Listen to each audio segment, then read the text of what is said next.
Recording by Rajiv Rocks Film Support.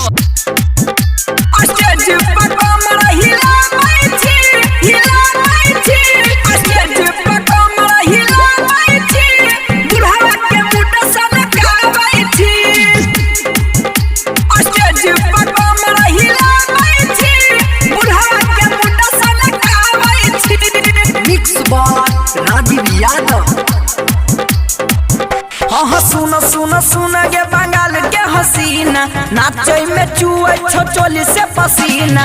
सुन गे बंगाल के हसीना नाचे में चुए छोचोली से पसीना। सबू के नजर धसावै छी स्टेज पर कमर हिलावै छी बुढ़ावा के मुंड सनकावै छी।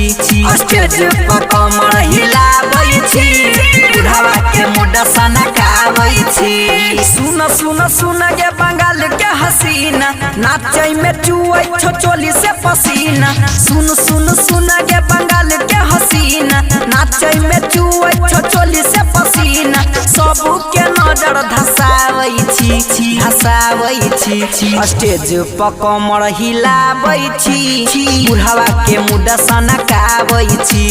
स्टेज पर कमर हिलावै छी बुढ़ावा के मुंड सनकावै छी। स्टेज पर कमर हिलावै छी स्टेज पर कमर हिलावै छी बुढ़ावा के मुंड सनकावै छी।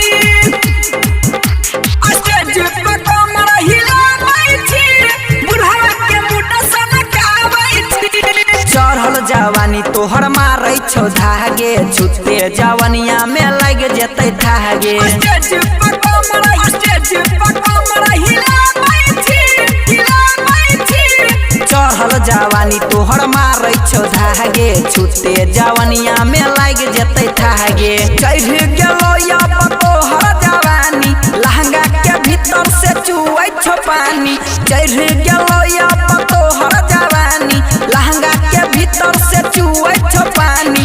बिट पर बिट मिलावै छी स्टेज पर कमर हिलावै छी बुढ़ावा के मुंड सनकावै छी। स्टेज पर कमर हिलावै छी बुढ़ावा के मुंड सनकावै छी। स्टेज पर कमर हिलावै छी स्टेज पर कमर हिलावै छी बुढ़ावा के मुंड सनकावै छी। स्टेज पर कमर हिलावै छी बुढ़ावा के मुंड सनकावै छी। लागै छी बन जे भीमल सारा गाड़ी चलतौ नै तोहर सुपौल में रंगदारी। स्टेज पर कमर हिलावै छी लागै छी बन जे भीमल सारा गाड़ी चलतौ नै तोहर सुपौल में रंगदारी। चढ़ गेलो या तोहर जवानी रहली नै छौरी तू आबो नदानी। चढ़ गेलो या तोहर जवानी रहली नै छौरी तू आबो नदानी। एना किया नखरा देखावै छी स्टेज पर कमर हिलावै छी अंकुशवा के मुंड सनकावै छी। स्टेज पर कमर हिलावै छी सब छौरा के मुंड घसकावै छी। Recording by Rajiv Rocks Film Support.